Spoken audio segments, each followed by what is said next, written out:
Thanks to BetterHelp for sponsoring this video. Hi, it's Simon. Welcome back to Better Creating. It's fair to say that our lifestyles are a direct result of the habits and behaviour we cultivate. And over the last few years, building some inspired by minimalist thinking has made my life a lot easier, a lot more enjoyable too in the process.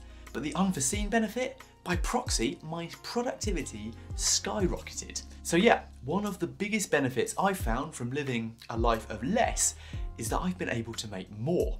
Yin and yang, baby. If you ever feel overworked, overwhelmed, or just out of time, these minimalist habits can give you more time and space to enjoy what you're doing, with the added bonus of that supercharged output, even if you don't call yourself a minimalist. And to be honest, I just need to force myself to tidy up a bit. Well, you can start by simplifying your environment. I was listening to Will Storr on the Diary of a CEO podcast last week, talking about accepting but not embracing our flaws, and how changing your environment is a lot easier than changing the person themselves. Our spaces often reflect our minds, so decluttering can have huge benefits. External spaces are often mirrored in how we feel internally. Staying organized in this way means we have less friction in the way of doing things we really should be, and for enjoying the process along the way. So here are my favourite places to start and continue the process of decluttering. Start by checking out the Decluttering Challenge book as a great place to begin clearing your spaces intentionally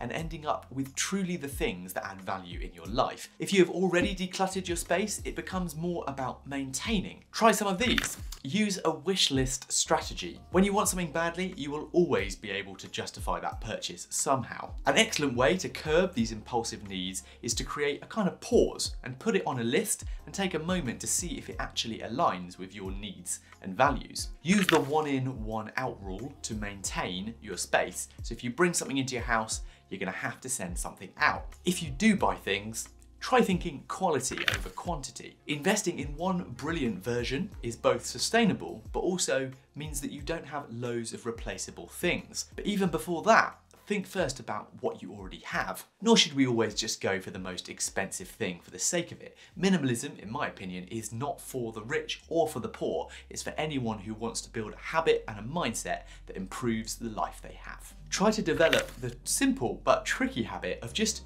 putting things back. Sounds like my mum when I was younger. Mess attracts mess, so giving things a home and putting them back once you've used them is so powerful for keeping your mind and space clear.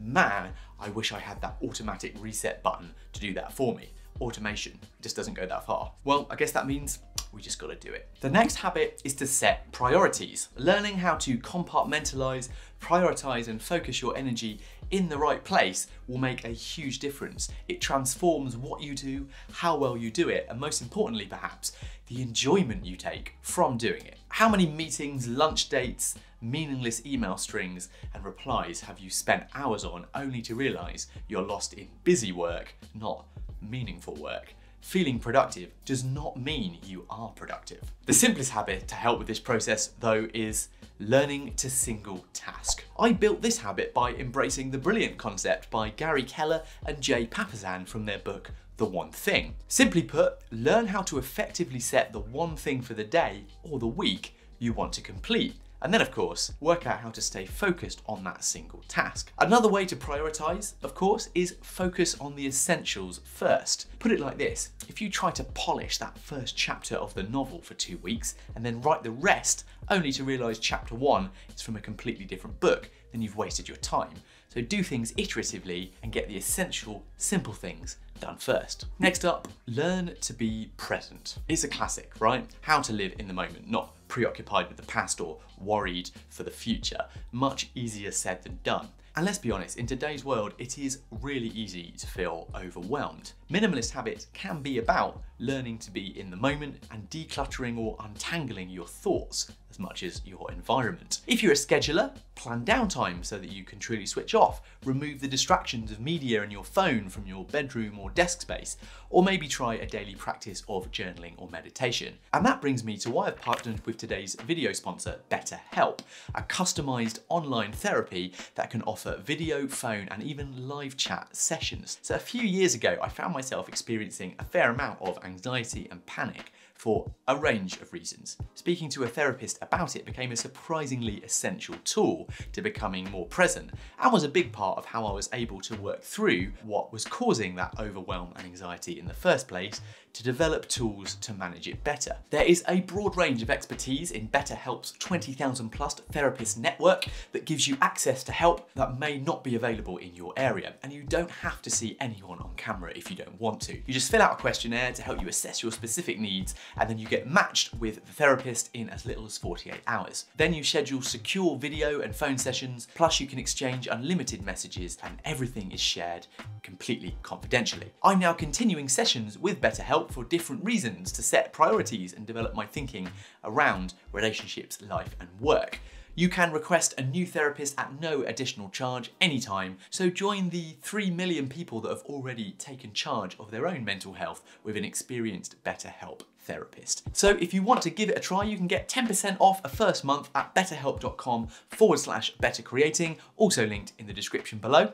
Important stuff. Next up on this minimalist habits list, removing distractions and limiting your information intake. Digital clutter is still clutter. The tools we use to work are often the ones that can hijack our focus with distractions. This is so important to keep a clear head, stay on task, or just avoid that Netflix binge hole. The power and tools of digital minimalism have made a massive difference to me. If we don't keep our digital files and information intentionally, we will easily be overwhelmed by them. Good first steps are to have a weekly review, a scheduled review, cleanup and filing session for all your tasks, notes, files and documents to keep on top of things in that computer. Set yourself time limits for social media and consuming stuff. I'm terrible at this, but I really notice it when I do it. Watch my digital minimalism video if you want to know more. And even doing a digital detox once or twice a month. And on that note, learn how to say no. When we have too many things on our schedule, it limits us to be able to enjoy them and be present. This is about developing good decision making. Productivity was never about cramming unbelievable amounts of output into every minute of the day. What it really is for me is about getting clear on what's important and making real space to do it well,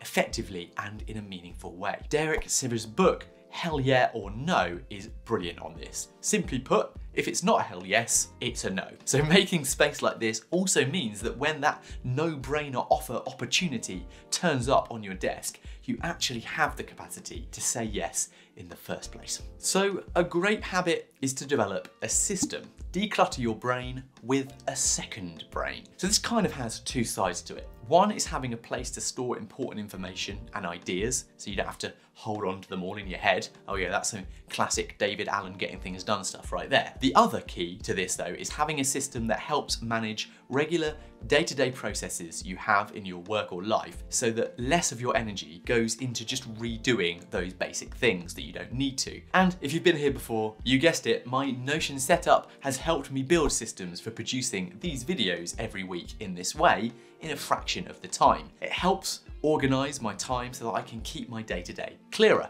It's also a game changer when it comes to not forgetting that important birthday. Eek! So, to explore more of the world of building your own second brain productivity system in Notion, or anywhere for that matter, watch this video next, or click on this one for more on how minimalist thinking can improve your life. It would be great if you subscribed, amazing if you left a comment, and I'll see you on the next one.